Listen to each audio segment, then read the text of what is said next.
Up with Jordan and Ron. Hi, welcome to Hooking Up with Jordan and Ron. I'm Jordan. I'm Ron. And today we have a special guest, my friend John, who is a fitness trainer. And we're happy to hear his thoughts today. That'd be great to hear. Yeah. I don't have a fitness trainer. You don't? No, I don't. I do. His name's John. No. Yay. Well, welcome. Thank you so much for having me. I'm so happy to be here. Awesome. Yeah. Well, we're here to talk today about making friends in our current world, right? Our adult world. And, we're here in a very unique situation here in Ann Arbor, which is such a transitional sort of town. People Right. come and go. They live other places. They travel. Almost everyone we've talked to so far has mentioned they lived here for a while, then they lived here for a while, now they're here. So that's always been a A common lot of theme. people come back. Yeah. to Yeah. Ann Arbor. I'm on that list. Yep. So add me right to it. I've been pretty much bicoastal for the past 10 or so years. Oh, so okay. That's very cool. Yeah, I mean, I've traveled. I lived in New York. I've lived in Florida. I just sort of did you live in the city? in New York City. Yeah, No, I where- did. what neighborhood? Upper West Side. Oh, for sure. I lived in Brooklyn. I lived in Okay. Bushwick. Oh, I Yeah. love Brooklyn too. Yeah, for Cool. sure. Yeah, I love. Yeah, I lived there for 13 years. I went to grad Whoa. school there. I went to NYU and Oh, that's then good. moved back here. Yeah. Oh, wow. I was there super briefly in Brooklyn myself. but, Nice. yeah. Not Yeah. even a year. Brooklyn's the up and coming place to It live really now. is. Yeah, for sure. Oh. I was in in a transitional neighborhood where part of it was changing. So I lived in a really nice redone brownstone, but then next door was definitely a questionable spot. Okay. Yeah, that's Okay. still what it's sort of what it's That's like what- there, you Yeah. know. And yeah, but it's I love New York, but I also love Ann Arbor. So here we are. So we're talking about friends. So you've traveled all over. How are you at making friends? I'll be honest, I'm not great at making friends. Really? To be real, yeah. What a great topic then, huh? Exactly. I am personable, but I think just due to past traumas of growing Oh. up here in Ann Arbor, it's made things tough. Okay. I'm a victim of being bullied growing up. Oh. I think being Asian Okay. and growing up in a at least back in the day, at least where I was going to school, predominantly Caucasian. Sure. It was definitely rough. Wow. So when I walk into rooms now, it's hard for me to not assume right away that everyone in this room is going to hate me. Oh, interesting. So Wow. it takes a while. That's and, hard. And it Even after living in New York. after living in New York too, it's rough. And I think New York was very helpful for my personality because, and I'm sure you know, Ron, it's everyone is on the go. Right. You know what I mean? You're on the go to get to the train. You're on Right. the go to get to work. You're on the Very high energy. very Yeah. high energy. There's no time to be coy or talk or anything like that. That's very true. It's not a super social kind of place. I mean, people are really friendly. They're Oh, always sure. nice, Yeah. but they don't really stop and talk to each other. 1,000%. If Yeah. anything, it's very direct. Yeah. And I think that's why people think oh, New Yorkers are so rude. And I don't think it's a rudeness. I think it's just a directness because there's no time to Yeah. have the pleasantries or civility that we would have here in Ann Arbor, which I Yeah. think is part of the Right. reason why I loved that I moved back here. Sure. I lived in Los Angeles for a while. Uh-huh. I lived in New York City. Both personalities of both of those cities are different. The same but different. If that makes any sense. It totally makes sense. I mean, yeah, you're right. Like in New York, it's like, do you see the bus? It's not like, Yeah. hi, my name is Ron. Do you Right. see the bus? I live Right. over here. No one talks about that. You know? 1,000%. Sure. No. Yeah, yeah. So now you're back in Ann Arbor, and you're doing fitness training. Now, do you have your own company, or do you work for somebody? Or I work for a gym. It's an amazing place called the Liberty Athletic Club. oh yes, Yay, absolutely. Liberty. Yes. Yeah, I used to actually grow up just going there with friends and Cool. but mainly for just to play basketball and Okay. all Yeah. those things. And it worked out when I first moved back to Ann Arbor during the pandemic. I was looking for a job. I ended up getting teaching dance over in Dexter, Michigan. So shout out to Dancer's Edge. Nice. Oh, sure, right And, across the street from the old Encore. There we go. Cool. That's right. We actually bought the old Encore. Oh, good for And you. So Wow. it's Good. now we turned it into another studio. So, Okay. but that place saved my life, and they were very gracious, very kind, and I got a job there. Turns out that one of the dance moms, was at the time the general manager at Liberty, and when I was reaching out to try to get a job training there, Sure. luckily she had That's so saw cool. my application, was like right on through. So it was very helpful, and I've been blessed to be able to meet a wide range of people. That's and, awesome. including Jordan. So That's fantastic. Yeah. Yeah. So, how do you get your clientele? Do you just get it assigned through the club, or do you sort of have to go out there and look for people, or?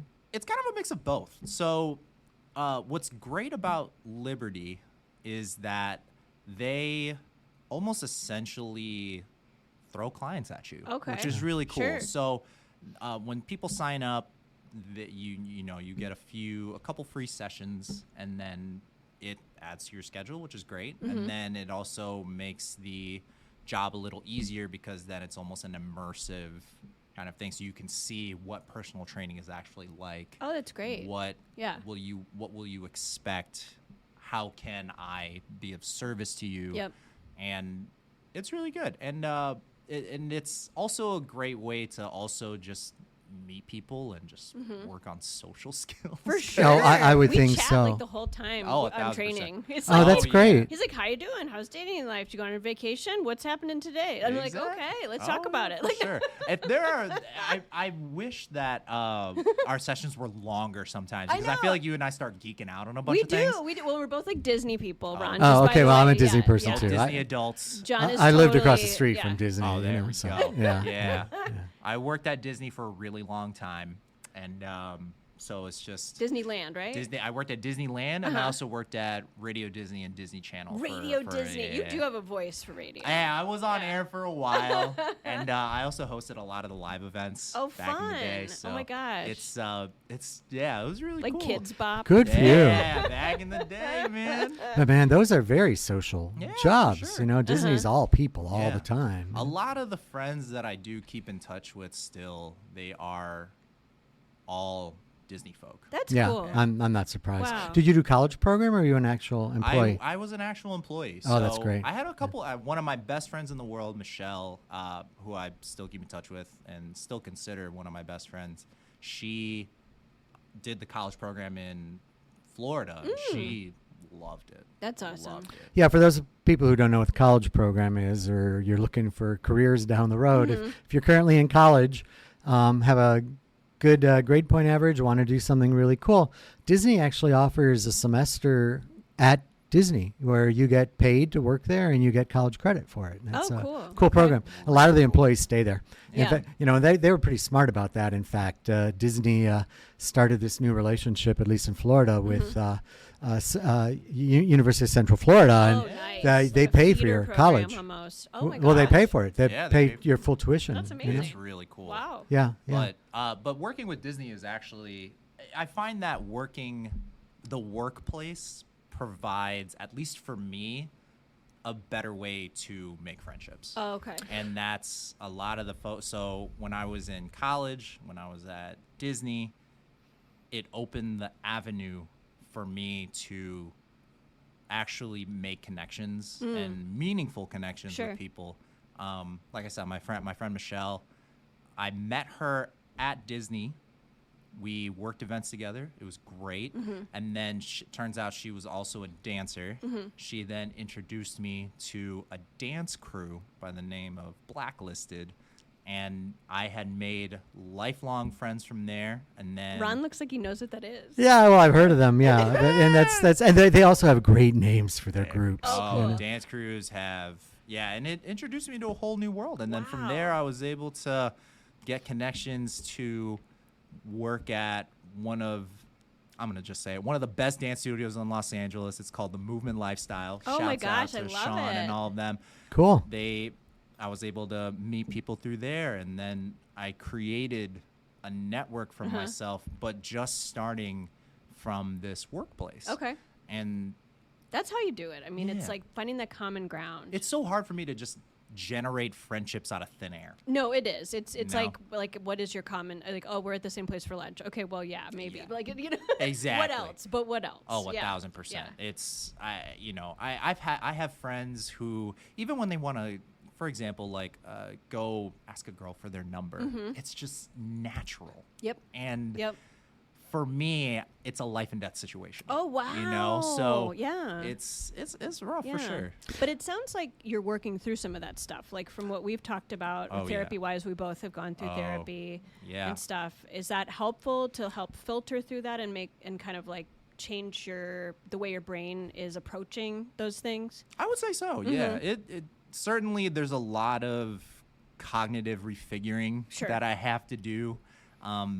And it's a lot of mental gymnastics. Yep. And part of the reason why I love acting so much is because in a way I can turn on the actor brain to then filter through being my authentic self, sure, but presenting myself in a way that seems more extroverted than I actually am. And you're like still protecting yourself. Though. 1,000%. Yeah, Yeah. yeah. So there certainly having the acting factor in there is certainly a protective factor for sure. I think I do that too when meeting new people, and I use humor for that a lot of the time, you know, to like not deflect, but just sort of like distract maybe, but also, I mean, being an entertainer or wanting to entertain and get a laugh 1,000%. is a big dynamic there. And but then you can also like eventually be real and just have a real Yeah. conversation. It's a good segue, I would say. And it gets you, I feel like the humor gets you more comcomfortable, right? Would you say that? I agree. There you I go. agree. It makes me feel comfortable because then you know that that you're somehow that you connected with the group somehow. Yeah. You're all on the same page. I will say though, Friendship-wise, yeah. say when I do meet people, I'm a very so I do stand-up comedy, and Oh, wow. when a lot of my bits, they're very self-deprecating. Oh, So okay. in a way, that is my inner child of Uh-huh. trying to make fun of myself Sure. before you do. Right. So that is also Oh. part of when you talk about humor and getting to know somebody. Yeah. I insert that subconsciously because I'm like, I should make fun of this before they even have a chance to. Oh wow! Like just get it out there. 1,000%. Like let's just get it out there. Yeah, I mean, I think that goes hand in hand with the acting. I'm a director myself, so Yeah. you know, and I am. I mean, I don't think anyone would really call me out in the social world as, you know, introverted, because I'm very extroverted. But when I leave the stage, when I leave the theater, no, that's done. I go to my home. Nobody comes to my house. It's like, no, I need my What's your complete process in doing that? deflating. I just need to deflate. I just Yeah. leave. I'm not big on the party kind of thing. I'm like, Yeah. I rarely go to cast parties and things. For me, the social aspects are the theater. The teaching, the directing, the In that getting people to moment. do what I want them to Sure. do, the audience response, waiting and talking to audience after, and then out the door. I you think know? that's good. I mean, theater in itself is obviously, I love theater more than I do love film and TV because you've all run through the rehearsal process all the way up until the final bow. You've run this marathon together. Yes. Right, and you can sometimes make very close friendships out of that, 100%. and sometimes you don't. Sometimes, sometimes you know, you don't. you just you finish There the are job people and that- you leave. You there know? are people that I've done a show with that I'm like, I cannot wait till this show is done. Right. I don't have to see you every day. Right, right, and man. that does Yeah. happen. What's your educational background? Where'd you go? Yeah, I went to Cal State Northridge. It's a little Awesome. north of Los Angeles. I was a theater major there. Really tried to focus on musical theater, and then from there I did a show called Urinetown. Oh And my gosh, Yep. from good old there- Urinetown. Oh, good Urinetown. From the late '90s, early aughts. Oh my 1,000%. gosh. Yeah. And from there, I was chosen to do this theater festival and was able to audition for the Stella Adler Studio of Acting in Oh, New great. York. Mhm. And so I got the opportunity to go to New York City, study. So cool. And So cool. yeah, and it was great. And then I was off Broadway for a while, and then from there went back to Los Angeles to go act in the industry there. I had signed with an office, and then from there it was working in LA, and then got the pandemic happened, and was like, all right, well, I guess it's about time to hightail it back to Michigan. Right. But the industry's changed now, where I don't have to live in New Oh, York or yeah. LA or even Atlanta now, where now I can just send in a self-tape of myself. Correct. And if I book, then I can just fly and do the thing, and Cool. that's how it works. Yeah, I know several LA folks that have moved back here to Ann Arbor, and they do Right. exactly that. They Yeah, for when a sure. job comes along, they can fly out there for a month or a couple weeks, and if not, same with Broadway. Broadway folks tend to not live in New York anymore. Oh, yeah, for sure. If you're a typical gypsy, okay, you're chorus person, right? Yeah. You're pretty much stuck living somewhere near the theater. 1,000%. You live in Queens, Brooklyn, Hell's Kitchen. Although Hell's Kitchen is unaffordable anymore, but Oh, my gosh. Washington Heights. Yeah. Because you have to be close enough to audition every day for Oh, something. wow. But if you're a star, you move, you leave. Okay. 1,000%. You come back to Michigan. There's so Yeah. many people living in Michigan now that you would never have expected would be back. That's its own topic for a different day. I saw this very interesting article that showed that 10 years ago, the number one way you used to meet people was through family and friends. Okay. Number two was through bars. Number three was work. And now that's very much turned on its head. Now the number one way by almost 80% is online, Whoa. then work, Okay. then family and friends. Interesting. I get that. I mean, and not bars. And well, bars are, they're still on the list, but they're nowhere where they Yeah. used to be. So is that?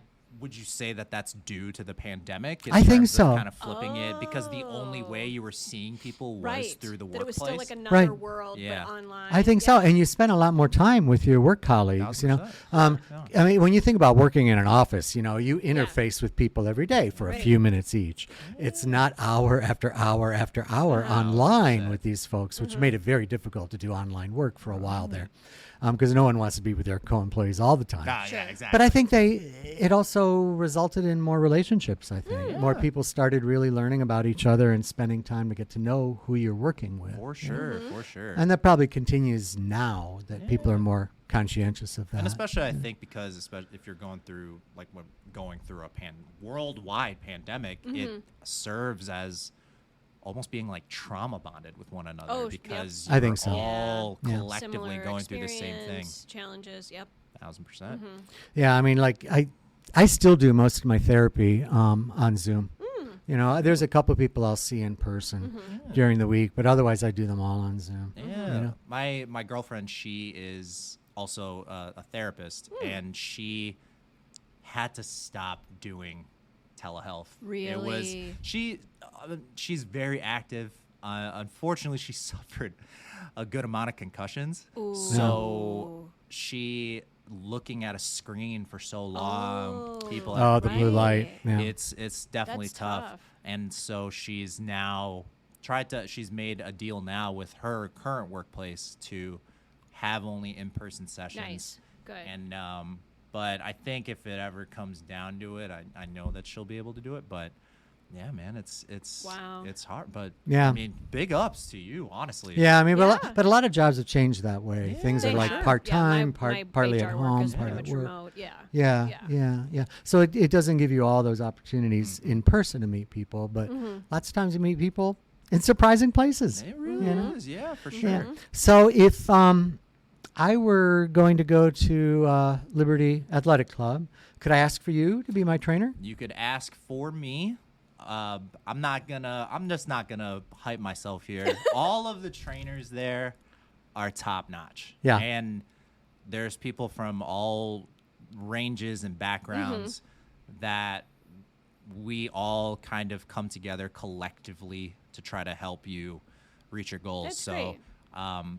but if you did want to do individual training, that's totally fine. I also do home-based training. I can go to you. Oh, cool. And so, yeah, if you want to hit me up that way, that's also the way to do it as Awesome. well. Yeah, there was when I lived in Florida, there was a trainer that used to come to people's garages and work out with them in the Yeah. garage and do Cool. that. And in Yo. fact, my neighbor in Florida married her trainer Oh, that no she way. met during the pandemic, Aw. coming to her house. Oh, to, that is I thought that was that's like something out of a movie right it there. was Yeah. interesting in many different ways. There we go, right? For sure.